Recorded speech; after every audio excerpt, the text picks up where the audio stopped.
Hey everyone, Joshua Hinlan here, and today I'm with Ryan McBryde, and we are in the Rogue Brick store here in Fort Worth, Texas. We are surrounded by millions of pieces of Lego and incredible sets from all different Lego eras that you can purchase here at Rogue Bricks. But there's also a bunch of mind-blowing custom Lego creations. And we're going to start with this incredible Star Wars build here, Ryan, that you've put together. So take us through this creation. What does this depict?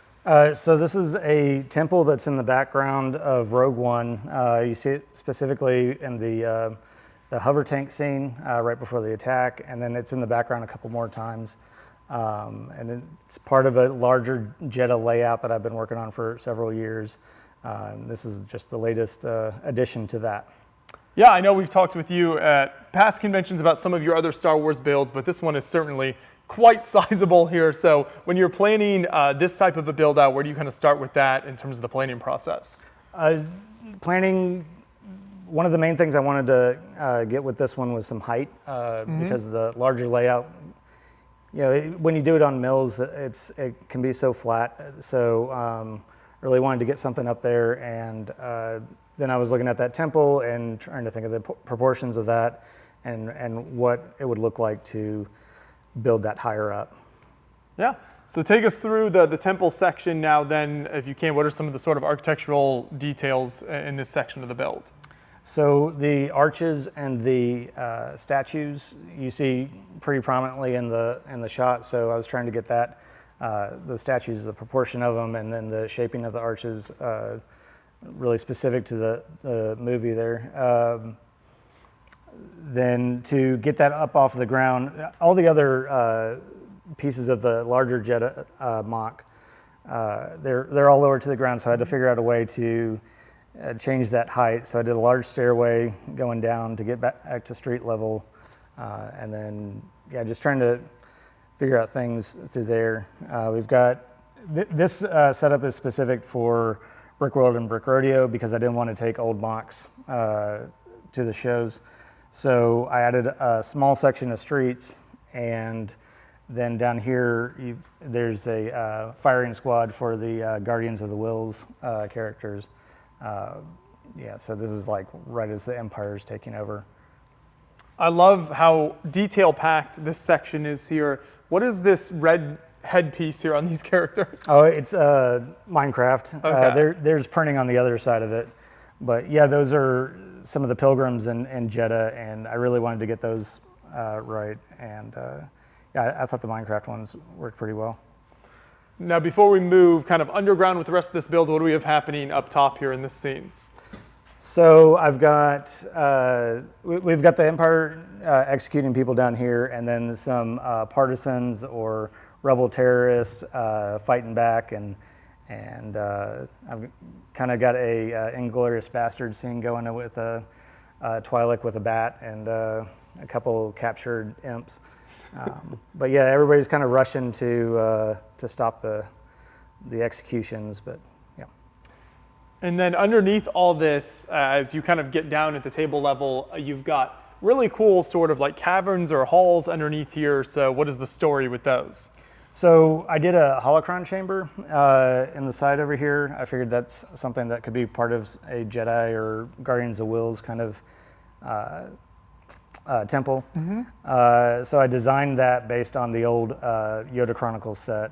There's even a Holocron Chamber droid in there that's looks like he's died, or his battery ran out or something.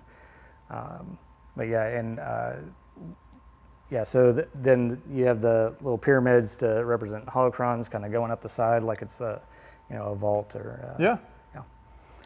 Really nice floor detailing as well in there. What are some of the elements you incorporated in that section, even kind of going round as well? Yeah, a lot of these parts were left over from a collab I did with Texlug. They did a castle collab last year, so I had a lot of these arches, and a lot of these facet pieces over on the side that I tried to get. I was trying to figure out what I could do with all of these extra parts. And the facet pieces, I don't like the way they're normally used because they have that the weird cutout on the side. But I reposition them here and trying to get like a kind of Ottoman orthodox kind of style going with that wall pattern. pattern sort of idea. Yeah. As we come around to this side, then you get a nice look at the way you've incorporated rock work as well into kind of the base of the temple. Those jagged lines look really nice. Thank you. And then through the hallways here, what else is going on down here? You've got some more soldiers. I like the lighting kind of in the background. Yeah, so on the back right, there's like bookshelves. Instead of doing the Jedi temple blue, I decided this was like an older temple. Maybe they had orange. I also just like the trans neon orange and the trans orange. Then I've got a owl motif, or it's the Star Wars owl with the big tail. Okay. There's a mural back there above a door that goes out to the street level.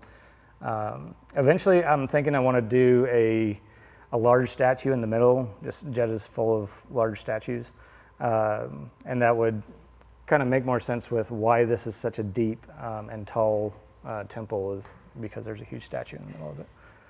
Now, will you ultimately have the whole Jedha layout on display here at the store for people to come in and see? Yeah, I keep the rest of it over there, and I redesigned this part of it just to be cohesive by itself.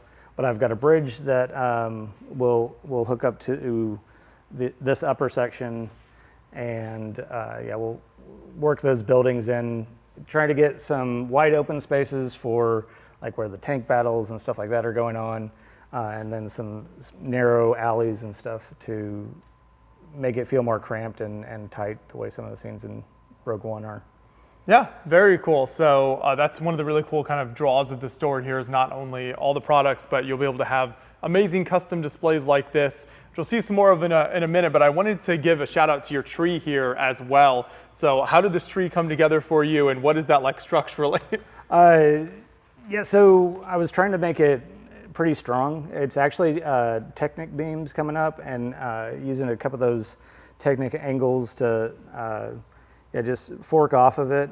And then I covered it with slopes and inverted slopes, and just tried to, I try to build very organically, not necessarily having parts in mind, but I have 42 feet of these tables to go and pick through and think through like what part would work for what area. So just kind of make it up as I go, and then the more leaves you have, the better it'll look. It's kind of leaf spamming, but they're fun to do.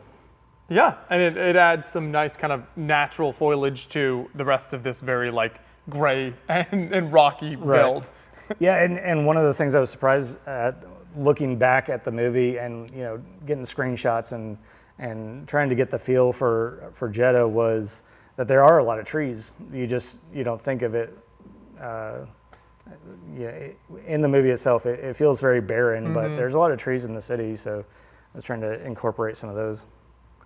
Now, as we move over here to some of these other builds, you mentioned you've got some more of the Star Wars sections here, so as the city's coming together. But then next to that is this incredible castle. So what is your approach here at the store in terms of kind of like other displays that you have, and how do other builders kind of contribute to that? Sure. So this is from Joel Tyre. He's been coming to the store since he was 16 years old. He's just graduated from college, so it's been a while. And he helps run our camps, and he's really good at teaching kids castle techniques. And you'll see Marshall's in a minute too. I think Marshall learned how to build castles from Joel, and so we're always happy to display his work. He's one of the best castle builders around, and anybody that displays here, we give them as much Lego as they want. From the tables, he can pick out parts whenever he wants. We just want to feed the people that are doing mocks. Yeah, exactly. I mean, I think what makes this so cool is these builds are like extremely high quality, like Lego convention level, premium displays that you have on display here. And so if someone comes into the store, they're able to see what like a premier Lego builder is able to do, whether it's like the Jedha city that you're working on, or this castle, or even a variety of any of these other builds that we see around here. All right, thank you. Yeah. So before we move on from the castle, are there a few like highlights or details that are favorite things, maybe as an outside builder that you look at someone else's work? What are some of the things that catch your eye here and that you really appreciate about this build? One thing I really like that he did on the trees, he used those old palm tree trunks to get away from the regular shapes that you see in those trees. And then one of the favorite things on the castle is the dragon design above the door. There's like a snake and flippers in there. Right, yeah, really cool part usage and really unique approach to castle building. Mm-hmm. And how do you do kind of like workshops and things? Do you encourage people to come in and display their work and build here? What is that process like as we kind of walk out into this more open space? You mentioned there's huge amounts of parts that you're able to pull from, and you've got a lot of space here. So how does that work? Right, yeah, so whenever we find good builders, we try to bring them in and offer them space to display. We've got Steve's ship over there, Eric's Ninjago City, and just a lot of different people. We find the good ones and bring them in. But yeah, we try to encourage builders as much as possible. We have a Thursday evening group where any older kids and adults that want to learn how to build with different techniques, or just they want to work on a project with us, or they have something of their own and they want to figure out how to make it work. Mm-hmm. We work with them and show them what they can do with their parts. Perfect. And you referenced one of these other castles earlier, so we'll come down here and I want to show this real quick because you can see sort of the inspiration. Also, I want to shout out your incredible Duplo road here as we walk down here. Thank you. Then here's the other castle that you mentioned is sort of inspired by the builder we saw earlier. Sure, yeah. Marshall built this, and I'm sure he got a lot of ideas from Joel. Because they have worked together a lot over the years. And he just won Best Castle at Brick Rodeo, so we're very proud of Marshall. Yeah, that's awesome. And he helped me a lot on Jedha also. He did a lot of the grunt work of getting all those statues the same, and he helped a lot with that Holocron Chamber. Just working with the patterns that we started up, and good kid. And like you mentioned, those big tables, you've got even more down here, so full of bricks. So for builders who are looking to expand on their mock building and find more parts, you've got the bulk pieces here.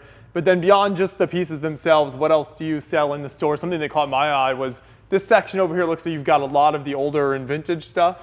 Right, yeah. Anything Lego we'll sell. Okay. And we do get some really interesting rare things like the Exxon station that still has its cellophane from 40 years ago. There's a firehouse back there too, and a main street. All of them came in together in a trunk, just new in box, never touched over those years. But yeah, we're amazed at how much stuff just comes in the store, and we're happy to sell it. We also have a Bricklink store, but we only do it for in-person pickup. Okay. So I don't like shipping things.